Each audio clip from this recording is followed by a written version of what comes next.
りがとうございます。はい。皆様こんにちは。Hi everybody, my name is Sara Guterbock. I am the Director of Education with Johnson Brothers Mutual Distributing in North Carolina. I'm also on our national education team. And I'm an educator with Sake School of America. Today's seminar is about the science of food and beverage pairing and the differences between wine and sake. Just a quick introduction about myself. So my passion for sake started when I was 15 years old. So this is me when I was living in Tokyo. And clearly I haven't changed at all, right?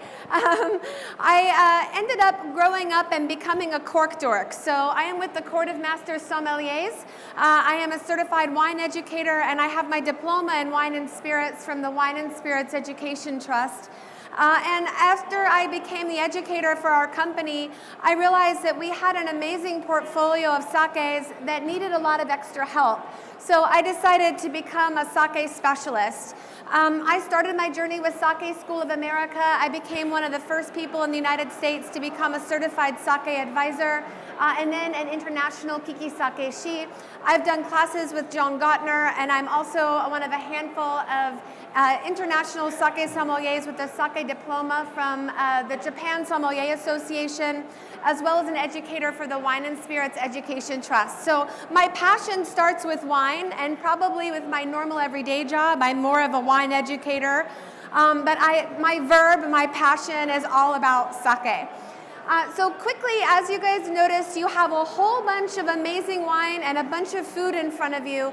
The hardest part of this seminar is not to eat it all at once and not to drink it all at once. We are going to be tasting different sakes and wines and different bits of the food multiple times. I have a few suggested pairings for you, but I also want you to experiment. So try, especially with the beverages, to take small sips, and that way you can enjoy everything. So I'm going to be talking a lot about science today. I'm going to be talking a lot about the proven studies that show the way that our palate works and sends messages to our brain. But the bottom line is that the most important aspect into whether or not a food pairing works is you and your opinion. So all of us have a different roadmap to our tongue. Some of us are more sensitive to acidity or to bitterness than others. Some people have a stronger sense of smell than others. And all of these things contribute to whether or not maybe one person loves raw tomatoes and I personally don't very much care for raw tomatoes. One of the other things that I think is important to think a little bit about is how do we decide whether or not a food pairing is a success or not. And there are basically three different ways to judge this. When you try a wine or a sake, and then you try the food, the wine or the sake should have a positive effect on the food. And after you eat the food, and you go back and you taste the wine or the sake again, the wine or the sake should also, or the food should also have a positive effect on the beverage. Now, if both of those work, if you have a positive effect from the beverage on the food and a positive effect from the food on the beverage, it's a goal. It's the best thing ever. It's the absolute 100% best marriage. If only one of those works, it's acceptable. If nothing works, it's terrible. It's not working at all. Does that make sense? So think about it as a two-way street. Our goal is to try to make it work both ways, but if it works once, we're at least get a point, right? All right. So we're going to talk a little bit about the science of the palate. What can the palate actually taste, and the relationship with the nose. So currently we've proven that there are 5 specific tastes that your tongue can taste: sweet, salty, bitter, sour, and umami. Now, umami is an interesting word because if you grew up in Japan, you probably understand it without a problem. I grew up in America, I lived in Japan, and I have to admit, I still struggle sometimes to understand exactly what umami is and how we define it. But just to run through, Sweetness is the thing that we love the most. I live in the South. I come from North Carolina, and everybody likes their sweet tea. It's the best thing ever. We love sweetness. When we were growing up as human beings, we knew if it was sweet, it would give us energy, and it was ripe, it was less likely to poison us, right? Salt is integral in our diets. Anything salty helps to make everything else taste a little bit better. Sourness makes your mouth fill up with spit. We are very, very sensitive to sour and to acidity. So if you feel that you're going to drool, that means that the acidity is relatively high. And we're sensitive to acidity because back when we were hunters and gatherers, if something was very acidic, it meant it wasn't ripe. And it might possibly even be poisonous, so it's better not to eat it. So that's why our initial response is to wash it out of the mouth. That's why you salivate. The next one is bitterness, and this has a lot of a relationship with sour and is often confused. But bitterness dries out the mouth. It's an astringent characteristic. If you think of a lemon can be sour, and the skin or the pith is astringent. It has both characteristics. But also very strong tea, if you've allowed your tea to steep too long, it gets very, very bitter. You might notice it dries out your mouth, or you feel like you have sweaters on your teeth. That's coming from tannin. That is astringency. And then the last one, again, as I said, umami. Umami is a spreading, savory, delicious character that's built by glutamic acids. When we have taste umami, it is actually built off of acids, and it spreads across the palate, sending a message to the brain that something is absolutely yummy. There are certain foods that are higher in umami than others. Fermented foods, things like sake, right, and soy sauce are high in umami. Also, very ripe tomatoes. If you've ever tasted a very ripe tomato and compared it to one that wasn't very ripe at all, that ripe tomato has a beautiful, rich umami character. Also, cured fish, fish oils, and aged cheeses and meats all have a very strong amount of umami. Now, at this point, by science, these are the only things that we know are proven that our tongue can taste. And this is confusing for a lot of people because they say, well, wait a minute, I just tasted that. It tastes like a lemon. But actually, it's your nose that is sending all of the messages to the brain about what the actual flavors are. So we're going to do a little experiment, if you don't mind. I'd like you to pick up your middle wine, the Chardonnay. And don't taste it yet. Just pick it up. Do I get any Chardonnay for me, possibly? If it's not, it's okay. There should be some in the back, Kimiko. Anyway, what I want you guys to do is hold your nose and taste your wine. Keep your nose held. It probably tastes just like sour water. And as soon as you let your nose go, do you have the flavor? Do you see the difference? When your nose is held, it's just sour. Maybe there's a twinge of sweetness. When you open up your nose, all of a sudden you get oak, you get apple, you get a twinge of citrus. So your nose is actually sending the message to your brain of all the flavor that you get. Now, there are a few other theoretical flavors and sensations on the palate. One of them is metallic. This is the grossest part of this seminar, just to make sure you know. So we have proven, some people believe, you can taste metallic, and the reason why they know you can taste metallic is because if you got punched in the face and you bled and your nose was swollen and you couldn't actually smell anything, you could actually still taste the blood. That's the grossest thing I'm going to say. I promise I won't say anything more gross, but that's why we believe that metallic is a flavor that you can taste on your palate. But science is still working out which part of the tongue is responsible for that. The next one is fat, and fat is theorized to be both a taste and a sensation. So super tasters, people who are have a lot of extra taste buds, occasionally respond to fat as bitter. It's why they have a hard time with a grilled steak and a big Cabernet Sauvignon, because the bitterness just compounds and it becomes too bitter to enjoy. But fat also coats the mouth. It ends up coating all of your taste buds, making it a little bit more difficult for you to taste the next bite. It adds depth and creaminess to things. So this is another part that fat adds as a sensation. And the last two have to do with spice and heat. So hot spice is actually a sensation that burns the mouth, and obviously temperature makes a big difference in how we taste.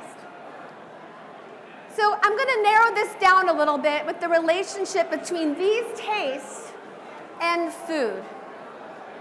So when your food is sweet, it basically brings out the worst in everything.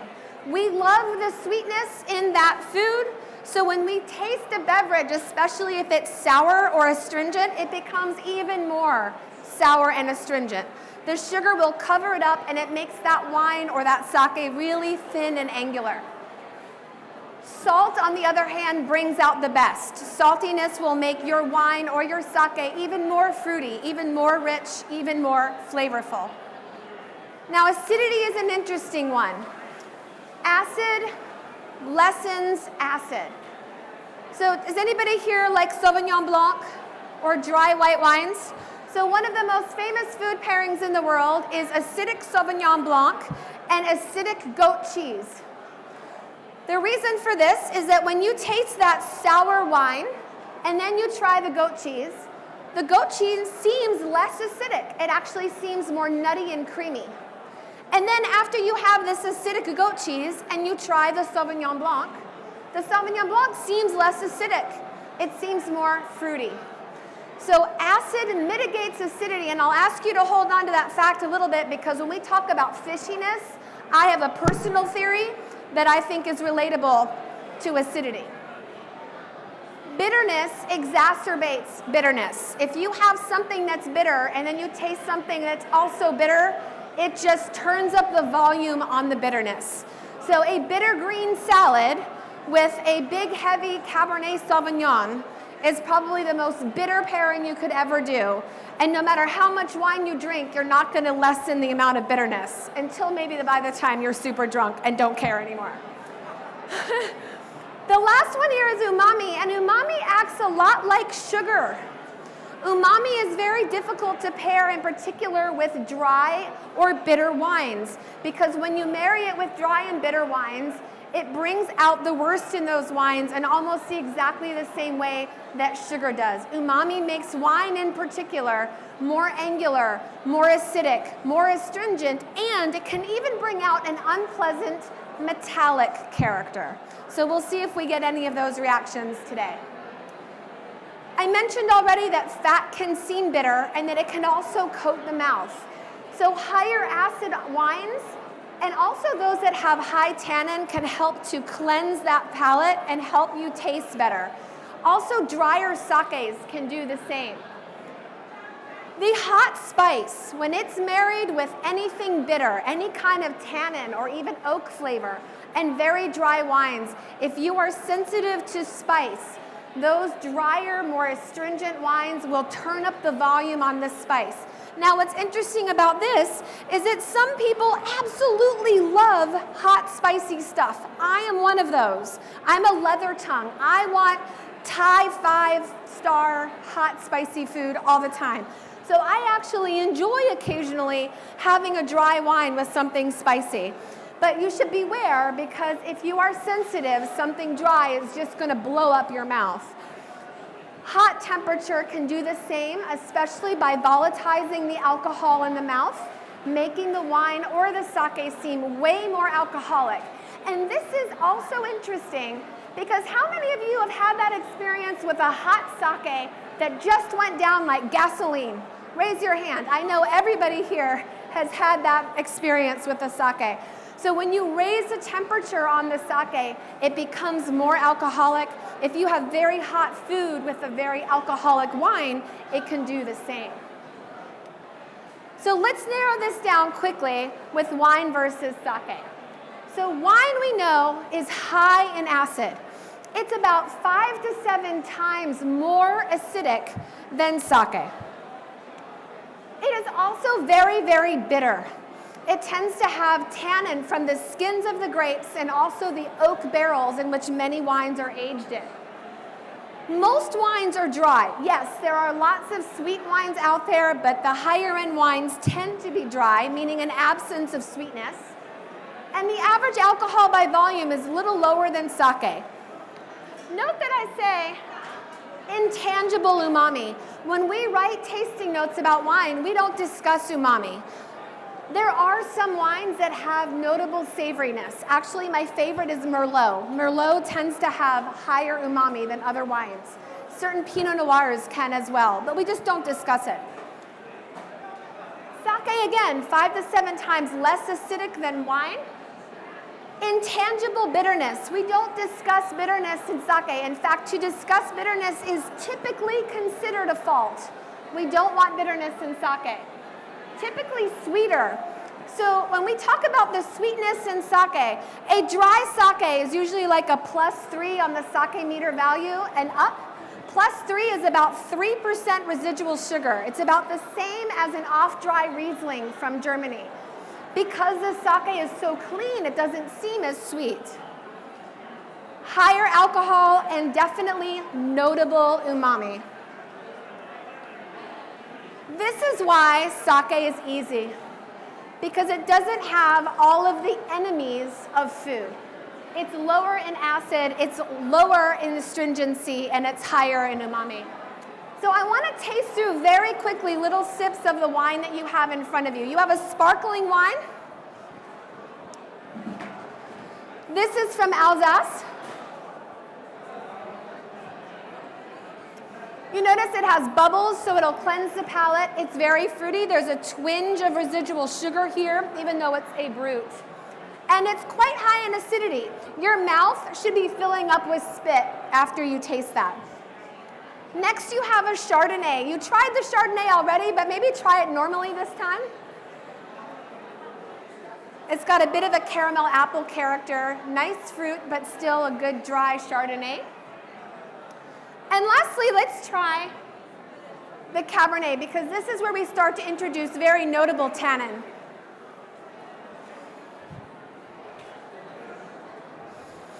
If you roll this around your mouth, you can feel the texture of your own mouth. That's because the charge between the tannin molecules and the protein in your saliva bond together, and it sweeps it off of your palate. Your mouth will continue to get drier after you swallow because of the tannin. Now we'll do the same for the sake. Your first glass is Hakai-san. This is a Junmai Ginjo from Niigata, Japan, and it is a very typical Tanre Karakuchi Kirei style sake, meaning light and dry, pristine. My personal definition for this style of sake is magical water with alcohol in it, right? The middle glass is a Junmai Daiginjo.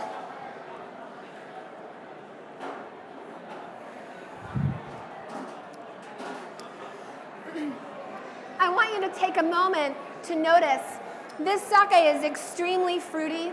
It's extremely floral.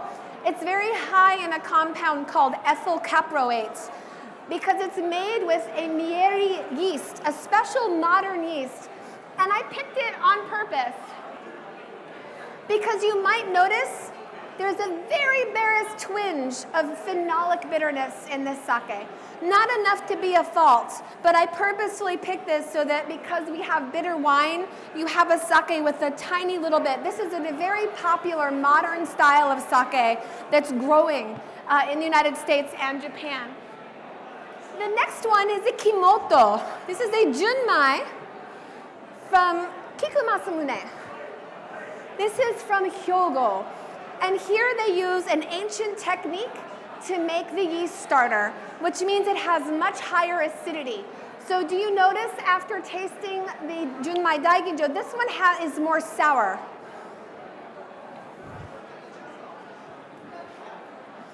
It really makes your mouth water. Still less acidic than the wine, but more notably than the other sakes. So now it's time, you guys have been so patient. Finally we get to taste. So because there's popcorn, so this is one of my favorite pairings. If you ever have the chance to go to Napa or Sonoma, there are actually popcorn bars at some of the sparkling wine producers because buttery, salty popcorn and sparkling wine is delicious. I had a moment though, I have a daughter, she's now 20, I'm a single mom, and she drove me to drink every so often as a teenager. So we were watching a movie one time and I made popcorn and I drank some sake. And all of a sudden the movie didn't matter anymore because the sake and the popcorn were so good together that now I take sake in the little bottles in my purse to the movies. So I want you to take a minute, please, and try the sparkling wine and the popcorn and try the Hokkaisan and the popcorn.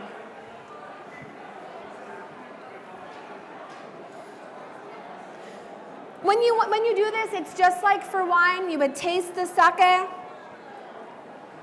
then taste the popcorn.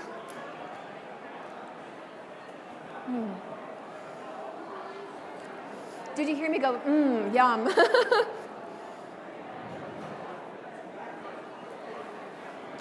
It brings out the flavor of the popcorn, right?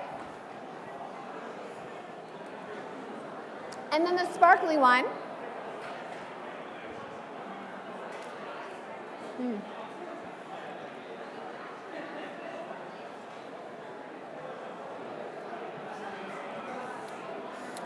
What I especially notice about the sparkling wine is that the saltiness of the popcorn brings out the fruit flavor in the wine. Now, you can feel free to try anything else, but these are my two in terms of good quality pairings that work very well. So now we're going to talk about hot spice. You have a little thing of sriracha on your plate, and perhaps the best way to do this would be to dip the popcorn into the sriracha. You can do this with pretty much anything, but what's amazing about the sake is that because it has a little bit more residual sugar in it, it tends to clean up the palate and to balance out spiciness more than the wine. The wine often exacerbates, brings out more spice. If you really want to light yourself up, try the hot spice with the Cabernet because it's the most alcoholic. It's pretty amazing.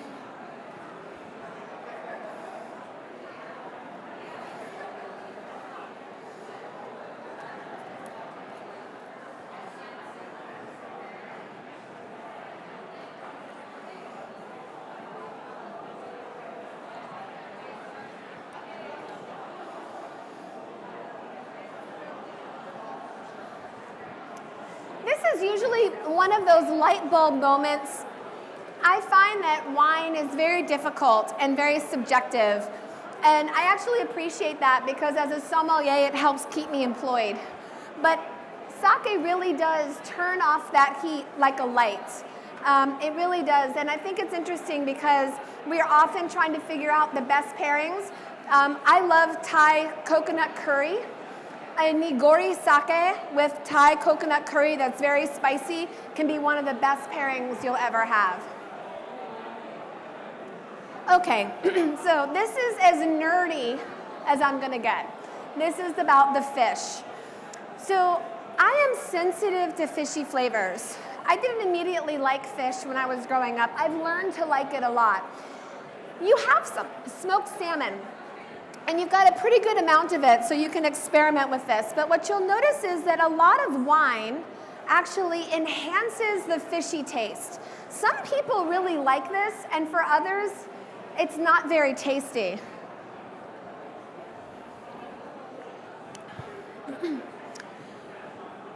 When you add the building blocks of fish to wine, the unsaturated fatty acids, if you were to drop them into the wine, they bond with sulfur elements in the wine, and they create really smelly components called aldehydes.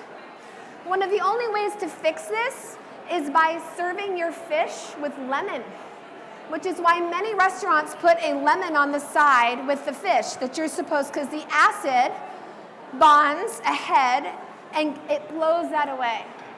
But if you don't have lemon, It makes it difficult, so especially with things like sushi.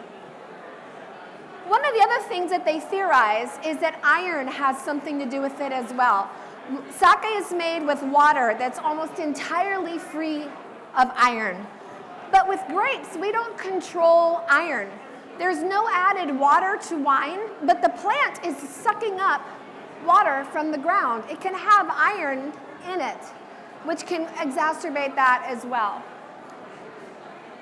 It has been proven that sake cuts through this. It does not have the iron. It has no added sulfur. So it's impossible for it to create these aldehydes. I have a personal theory on this as well. Do you remember when I said that acid mitigates acidity? If you taste, oh, go man.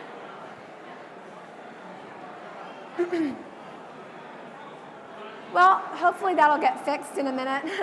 Kimiko-san? Nani?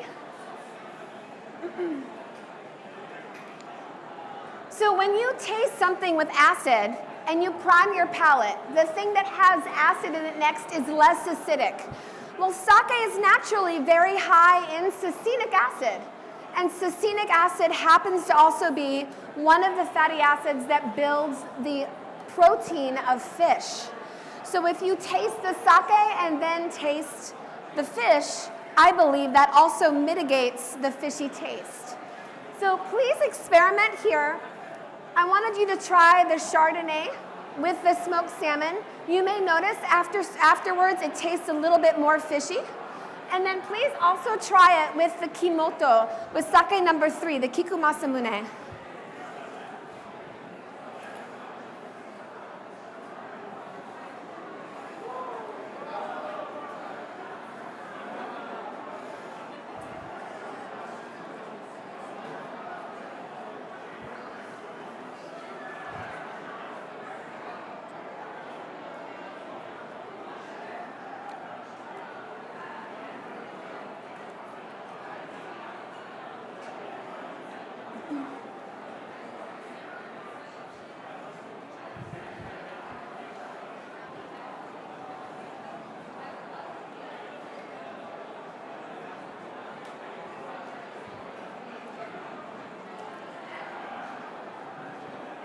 So I didn't have any Chardonnay, but I tried it with the sparkling wine, which definitely enhanced the fish.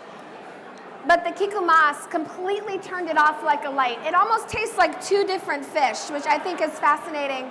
It cuts the fishy taste, but it enhances the umami, the flavor of the curing, the smoky richness of the cured fish is enhanced by that. I hope you guys saw that again. This is usually a pretty big light bulb moment for most people. So now we're going to try the meat and the cheese. Now the meat and the cheese were chosen for two reasons. They are high in fat, but they're also high in umami. So this is both a fat test and an umami test. You may be surprised that I recommended the Junmai Daiginjo. For many people, the Junmai Daiginjo is something you would only eat with sushi or sashimi, not necessarily to have with a meat dish. But I think it's actually really interesting to experiment here. You can drink Junmai Daiginjo with a very wide variety of foods. And this style that has a twinge of that bitterness actually cuts through very well. Remember that wine is the enemy of umami and that sake is its best friend. So both of these pairings work, I think, but I think the sake pairing enhances the flavor of the prosciutto and of the Parmesan. So the match is acceptable with the Cabernet, but it's even better with the sake, and when it comes down to enhancing flavor. What do you guys think? Everybody's concentrating and eating. Do you notice the difference? Yeah?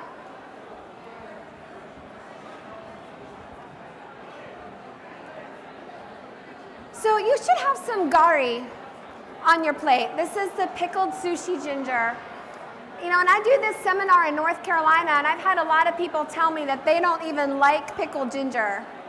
But when they try it with the sake, it's completely different. So I think it's important to try it with the Cabernet. Try it with the bitterest of the wines, and then try it again with the sake. I believe that Junmai Daiginjo in particular. It's a similar reaction to the smoked salmon, where the smoked salmon was turned into two totally different foods. Here it's the same thing. All of a sudden the bitterness is cut and you just can taste the cured character, the pickled character of the ginger.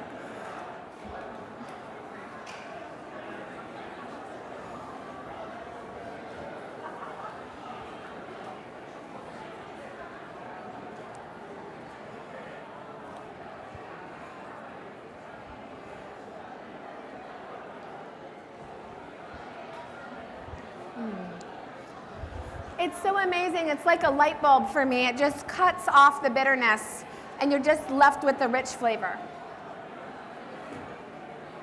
So again, this is the one that kind of blew up my brain when I tried it for the first time. It's really not very pleasant with the Cabernet, would you agree? It's really strong, right? Cool. All right, so you should have a pickle, some gherkin pickles. I needed to taste these. They might have a twinge of sweetness. I haven't tried them yet. Oh no, they're good. So, I mentioned before, if you try something that's acidic and then you taste the next thing, it becomes sweeter and more rich. So try your pickle and try it with, you can do it with the sparkling wine, you can do it with any one of them. I think the Chardonnay is probably best. And the acidity of each is going to affect one another. You'll get more apple and more oak and caramel character out of that Chardonnay after you taste the pickle. And after you've tried it and you come back to the pickle, you probably get a little bit more of a dill and herbal character and a little bit less sourness. The Kimoto sake, being naturally high in acidity, will do the same thing with the pickle.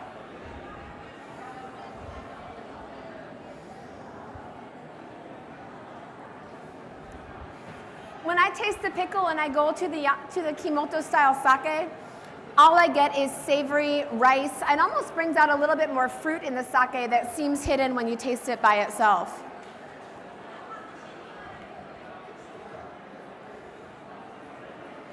So last thing you guys have to taste is a little bit of melon. So there's some cantaloupe on there. And I mentioned earlier that even a dry style of sake has about 3% residual sugar on average.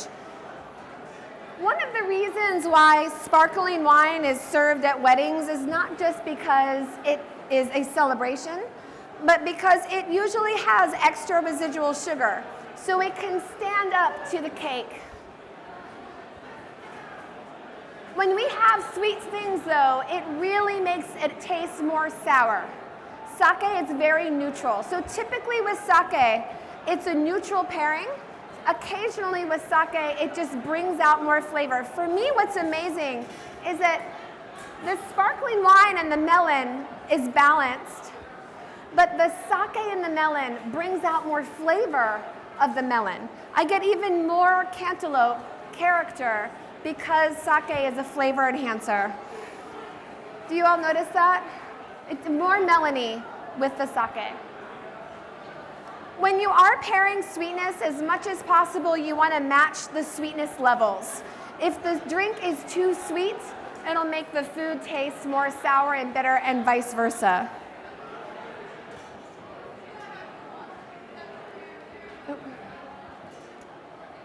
So some final food for thought. When you're matching things, it's always a good idea to try to match based on regional cuisines. If you have certain types of fish like bonito that are famous from the area off of the Pacific coast of Japan, like kochi, it's a really good idea to have a dry kochi sake with that bonito. Exactly for the same reason why it's a really good idea to pair certain Italian wines with Italian cuisine. Think about the weight of the meal and the beverage.